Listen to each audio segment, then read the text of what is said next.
आपल्या परिसरातील बातम्या पाहण्यासाठी आजच आमच्या डीजी सह्याद्री न्यूज चॅनलला यूट्यूबवर सबस्क्राइब करा आणि बेल आयकॉन प्रेस करा।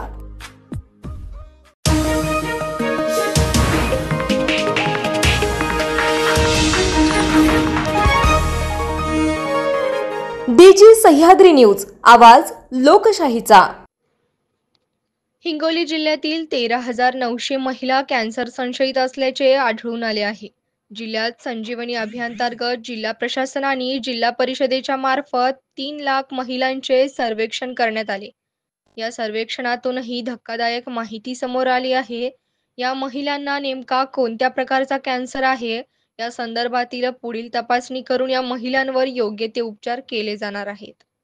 या संदर्भात हिंगोलीचे जिल्हाधिकारी अभिनव गोयल दिलेल्या माहितीनुसार महिलांमध्ये प्रामुख्याने गर्भपिशवीचा कॅन्सर, स्तनाचा कॅन्सर आणि मुखाचा कॅन्सर हे 3 प्रकारचे कॅन्सर आढळून येतात। त्यानुसार हे सर्वेक्षण करण्यात आलेले आहे। 13,900 संशयित महिलांचा लवकरच आता तपासण्या केल्या जाणार असून कॅन्सर झालेल्या महिलांवर लवकरच उपचार सुद्धा केले जाणार आहेत, अशी माहिती गोयल यांनी दिली आहे।